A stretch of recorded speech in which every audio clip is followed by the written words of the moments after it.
group of district attorneys in California announced what they called the most significant fraud on taxpayer funds in California history, after hundreds of millions of improper unemployment benefits were paid out this year, including to inmates on death row.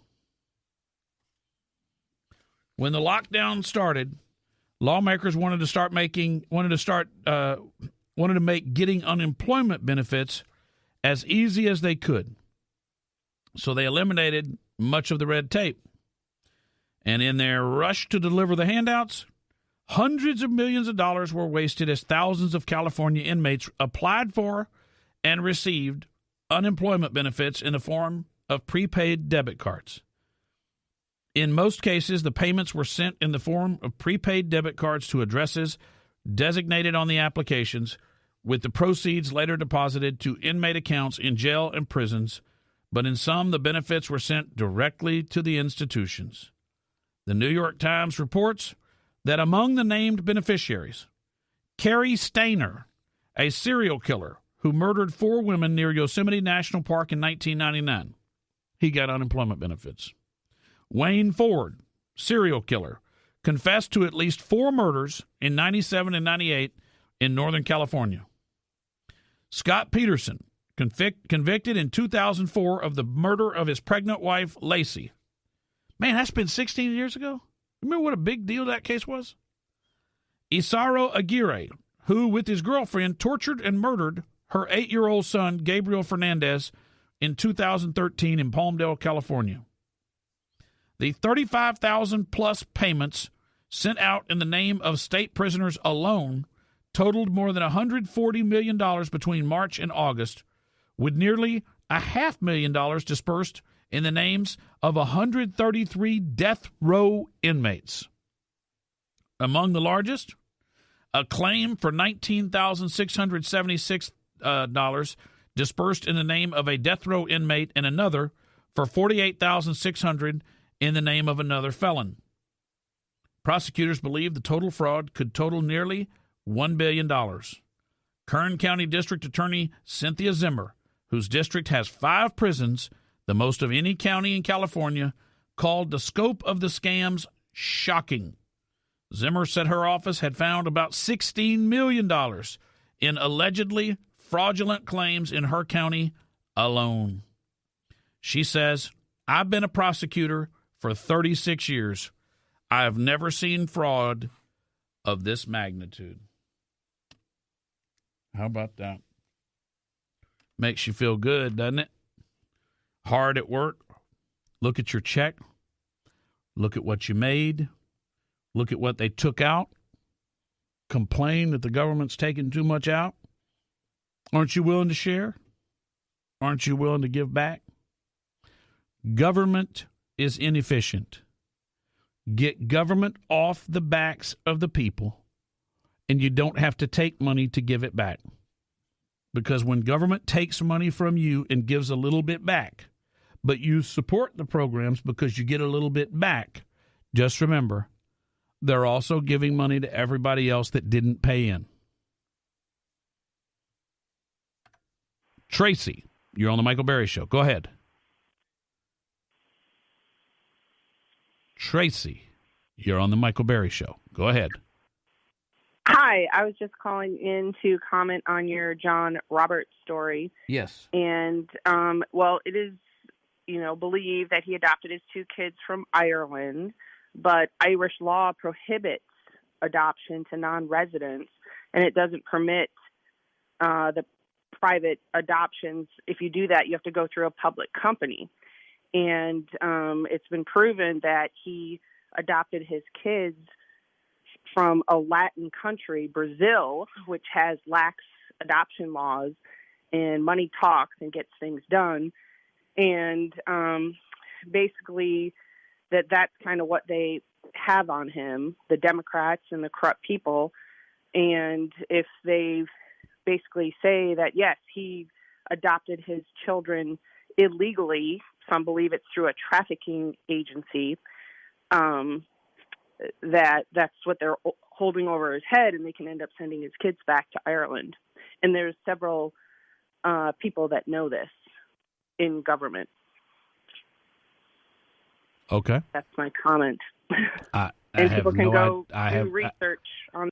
Okay. I can't speak for or against that because I don't know anything about it. I hear all sorts of things about the reasons why he is doing what he's doing, and I don't know why he's doing it, but I know I find it very troubling. Greg, you're on the Michael Berry Show. Go ahead. Good morning, Michael. I had a suggestion for you, and I'd ask your comment on one thing after that real quick. But I don't know if you've heard of this fellow that has a live stream, the Salty Cracker. Have you heard of him? No. Okay, you got to check him out. He's awesome.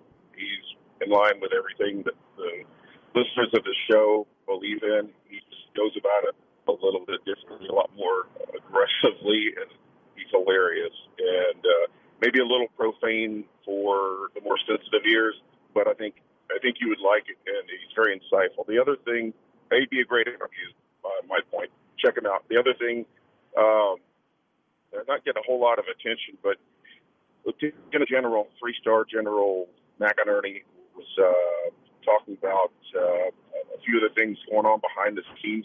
I don't know if you're following or not. He's a 3-star. He used to be a commentator for Fox for, I think, like 16 years anyway. But he had been talking about a lot of the things that were going on behind the scenes, the servers out in Germany, the raid, and all this, well before people started hearing about it. And he's also mentioning some of the potential scenarios for what may take place, which goes well beyond the Supreme Court or the state legislatures. And it's interesting stuff. There's a website, Natural News, that has covered that pretty extensively. 5 years ago, I would have said it is a conspiracy. It's all nonsense. But nowadays, and, this kind of stuff, it doesn't make a whole lot of news. But I would say the man has credibility. We need to listen to what he's saying. He's saying that there may be potential rendition flights coming up with these actors that are involved in what's going down. The CIA, Haskell, it was kind of odd how she made a visit to Mitch McConnell's office that day. That just didn't come with an explanation that was easy to swallow. And so thought I'd leave you with that, see what your opinions on that might be. I don't have an opinion, but I like to get more opinions on the air. Dave, go ahead. Yes, sir. Would you give me the name of that pain management clinic you were talking about a couple of days ago? I'm trying to remember. He was a chiropractor. What's that? He was a chiropractor. I don't recall talking about a chiropractor. Give me some more details. Well, he had a pain management clinic. He was here in Houston. He did MRIs and X-rays and all that. If you would, I got a shot in my wrist because I had a wrist pain from a doctor, but that wasn't. It's the same doctor that treated my son. Is that who you were talking about? I don't know. I was driving, and you were talking about this guy. Yeah. Okay. Yeah. So he's not a chiropractor. He's a hand surgeon. His name is Kors Jafarnia, Jafarnia, and he's at, I believe that's Methodist on I-10 at Campbell, and he's fantastic. Captain Sum Ting Wong. Well, some ting must be right. You're listening to Michael Berry. I heard this guy in Las Vegas. Billy Ward and his dominoes. Billy Ward and his dominoes. There's a guy out there who was doing a takeoff on me. Don't be cruel. And he tried so hard until he got much better, boy. Much better than that record of mine. Oh, no, wait now. I mean, it's this way. He was real slender. He was a colored guy. He got up there and he said, he had a little slower than me. Started off. He said, what kind of key did I do it in? What key did I do Don't Be Cruel in? He said, hey, you know I can't be found. Wait, son. Sitting home all alone. If you didn't come around, he said, at least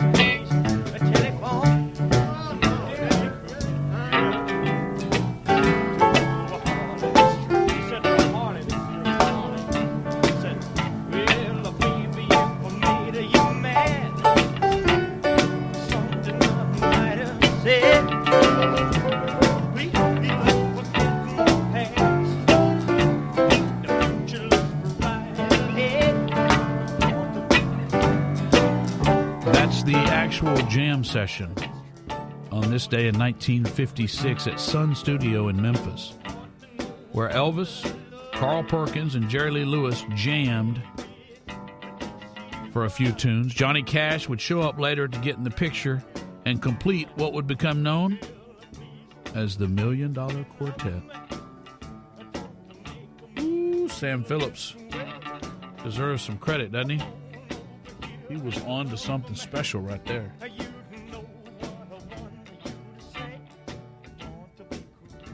gotta pull a stat up from yesterday.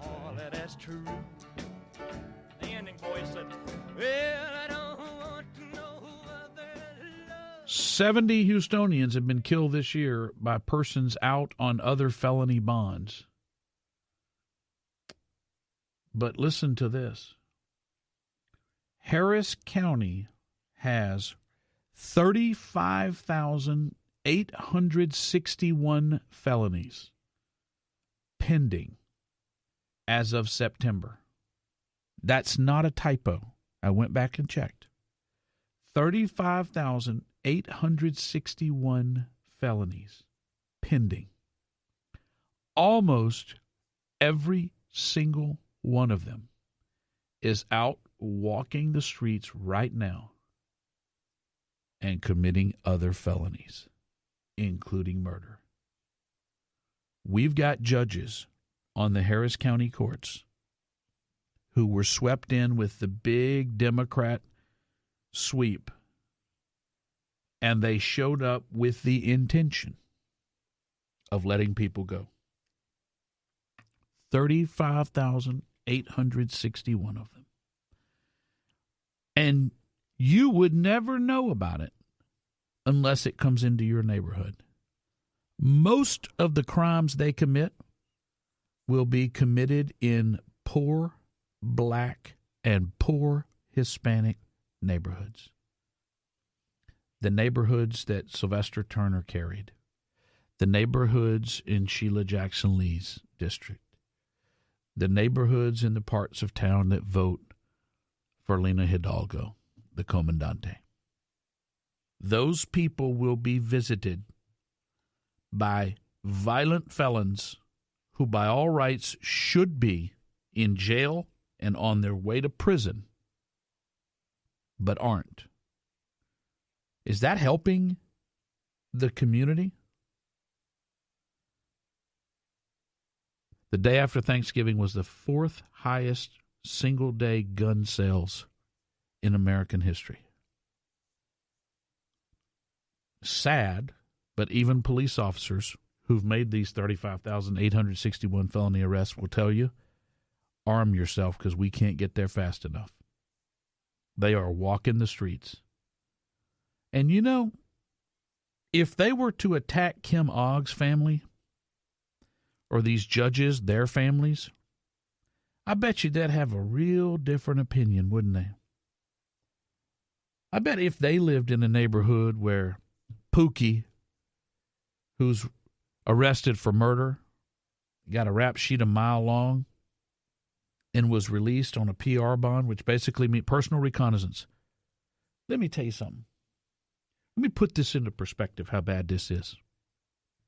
A PR bond, a personal reconnaissance, is basically saying, sign this document that you agree you'll come back. You won't go commit any more crimes, and you'll come back to court whenever we need you in a few months. These are people that couldn't get a $1,000 line of credit at the bank because of their background. A bank wouldn't give them $1,000. But a court will give them the ability to go back out